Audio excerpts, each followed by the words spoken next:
नमस्कार, lead India publishers association में आपका बहुत बहुत स्वागत है। मैं हूं डॉक्टर तरुणा एस गौड़। आज पत्रकारिता केवल अखबार या टीवी स्टूडियो तक सीमित नहीं है, बल्कि ये अब डिजिटल चैनल्स, यूट्यूब और इंस्टा से लेकर व्हाट्सएप डेस्क तक फैल गई है। ये अब हर किसी के हाथों में है।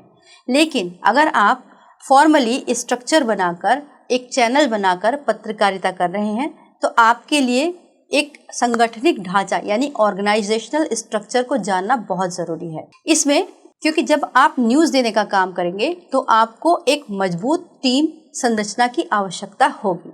ज़्यादातर जो यूट्यूब चैनल्स हैं उनकी शुरुआत जो होती है वो 1 या 2 लोगों के साथ होती है, लेकिन जैसे जैसे उनका प्लेटफॉर्म्स आगे बढ़ता जाता है तो उनको टीम बनाना ज़रूरी होता है। शुरुआत में 3-4 या फिर 5-6 लोग काम कर रहे हो सकते हैं, लेकिन अगर आपके पास में काम बढ़ जाए तो उसके बाद स्क्रिप्ट राइटर, शूटिंग, एडिटिंग और पब्लिशिंग ये सब अलग अलग डिपार्टमेंट हो सकते हैं और उनके लिए अलग अलग रोल्स हो सकते हैं और डेजिग्नेशन हो सकते हैं, ताकि जो आपका कंटेंट है उसकी क्वालिटी अच्छी हो, लोगों तक न्यूज़ जो इन्फॉर्मेशन आप दे रहे हैं वो बेहतर और क्रेडिबल हो।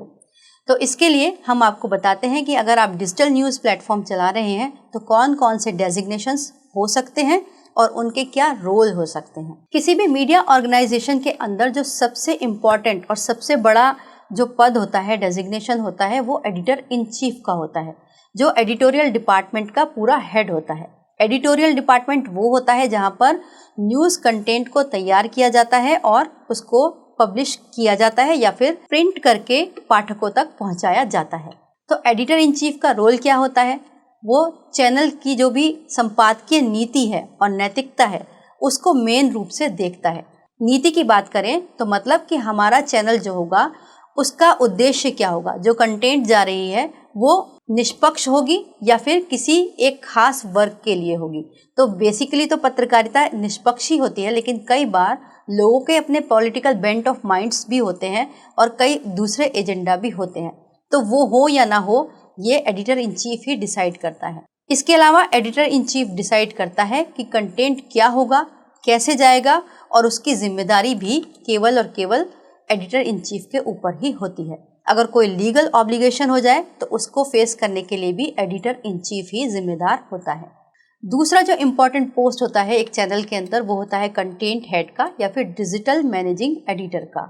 इसमें वीडियो, आर्टिकल्स, लाइव कवरेज, इन सभी फॉर्मेट के लिए जो टीम्स बनी हुई हैं उनके संचालन का जिम्मा इसी के ऊपर होता है। इसके अलावा पब्लिशिंग शेड्यूल क्या होगा, एसईओ यानी कि सर्च इंजन ऑप्टिमाइजेशन, जिसको कि अब एआई के आने के बाद में जीईओ कहा जाने लगा है, यानी जनरेटेड इंजन ऑप्टिमाइजेशन भी कहा जाने लगा है। इसके अलावा ट्रेंडिंग स्टोरीज और टाइमलाइन पर भी इसको ही नज़र रखनी होती है। एक चैनल के अंदर तीसरा मेन जो डेजिग्नेशन हो सकता है वो है न्यूज़ प्रोड्यूसर या फिर डिजिटल प्रोड्यूसर का।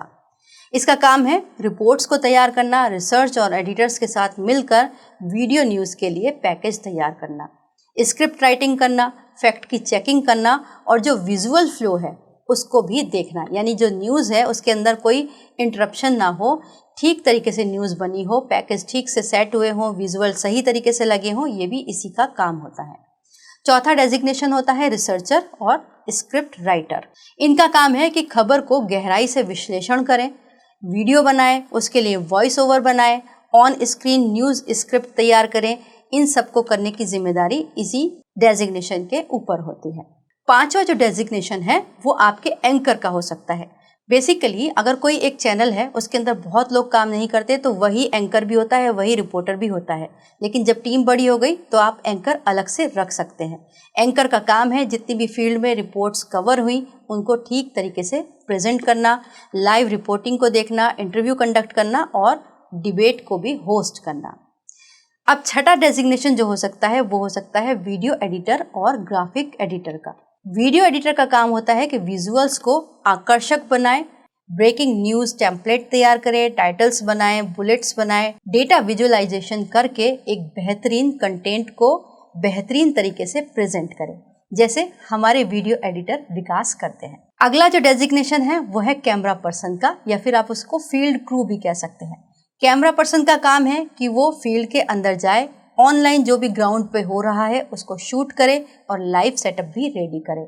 इसके अलावा स्टूडियो से शॉट्स वगैरह और मोबाइल जर्नलिज्म भी उसको आनी चाहिए, मतलब कैमरा ना हो तो मोबाइल से भी बढ़िया शूट कर सके। मोजो जर्नलिज्म भी आज के ट्रेंड में शामिल है। इसके अलावा एक जो डिजिटल न्यूज़ प्लेटफॉर्म है वो सोशल मीडिया मैनेजर को भी रख सकता है। सोशल मीडिया मैनेजर का काम होगा यूट्यूब, इंस्टाग्राम, फेसबुक, जितने भी सोशल मीडिया प्लेटफॉर्म्स है वहाँ पर हर जगह आपके प्लेटफॉर्म की जो प्रेजेंस है और दर्शकों से कनेक्टिविटी है उसको बनाए रखे। इसके अलावा वायरल ट्रेंड्स को मॉनिटर करे और आपके चैनल के इंटरेक्शन को बढ़ावा दे। 9th डेजिग्नेशन हो सकता है जो आप अपनी ज़रूरत के अनुसार रख भी सकते हैं और नहीं भी रख सकते। ये इतना ज़रूरी तब होगा जब आप बहुत बड़े लेवल पर पहुंच जाएंगे। स्मॉल लेवल पर इसकी आवश्यकता नहीं है, वो है SEO या फिर GEO, जो कि मैंने आपको अभी पहले भी बताया था, सर्च इंजन ऑप्टिमाइजेशन। ये इसका काम ये होता है कि जो भी आपकी खबर है उसको इस तरीके से कंटेंट के साथ टैगिंग करे और उसके अंदर कुछ ऐसे इनपुट्स डाले कि जब इंटरनेट पर यूजर्स कोई खबर खोज रहे हो तो आपका जो चैनल है या आपकी जो न्यूज़ वेबसाइट है वो सबसे पहले नजर आए। इसका मेन काम कंटेंट को सर्च में ऊपर लाना ही होता है और उसकी पॉलिसी बनाना भी हो सकता है। ये आपकी चैनल की परफॉर्मेंस को बहुत बढ़ा सकता है। इसके अलावा आप कम्युनिटी मैनेजर या फिर कमेंट मॉडरेटर भी रख सकते हैं, क्योंकि डिजिटल प्लेटफॉर्म है तो दर्शक आपके चैनल पर आएंगे, वहाँ पर आपके वीडियोस को देखेंगे और उसके बाद आपको कमेंट्स भी करेंगे। तो आपके यहाँ पर कोई ऐसा स्पेसिफिक पर्सन हो सकता है जो उनको टाइमली जवाब दे और उन कंटेंट्स की निगरानी भी कर सके, ताकि वहाँ पर कोई गलत बात या फिर गलत शब्दों का प्रयोग ना कर रहा हो। अगला डेजिग्नेशन हो सकता है डिजिटल लीगल एथिक्स कंसल्टेंट। जब आप कोई भी कंटेंट दे रहे हैं तो उसके अंदर कानूनी जोखिम भी शामिल हो सकते हैं, जैसे कॉपीराइट का उल्लंघन हो गया या फिर प्रेस नियम हो गए, वो क्या हैं, वो क्या कहते हैं। डिजिटल जर्नलिज्म में तो ये बहुत ज़रूरी हो जाता है कि गाइडलाइंस क्या हैं और अगर कोई समस्या आ जाए तो उसका हल कौन करेगा। तो इसमें आपका खुद का अपना भी कोई एक लॉयर आप रख सकते हैं या किसी लॉ फर्म से आप ये सर्विसेज ले सकते हैं। इसको रखना या ना रखना आपके सिचुएशन और आपकी जो ज़रूरत है उसके ऊपर निर्भर करेगा। उम्मीद करते हैं जो डेजिग्नेशन मैंने बताए उनमें से आपके काम के बहुत सारे डेजिग्नेशन होंगे और आप जब अपने प्लेटफॉर्म को बढ़ा रहे होंगे तो आप इन डेजिग्नेशंस को रख के अपने चैनल को ग्रो कर सकते हैं। अगर आपको ये वीडियो उपयोगी लगे, अच्छा लगे तो इसे लाइक कीजिएगा, शेयर कीजिएगा और सब्सक्राइब ज़रूर कीजिएगा। वीडियो देखने के लिए बहुत बहुत धन्यवाद।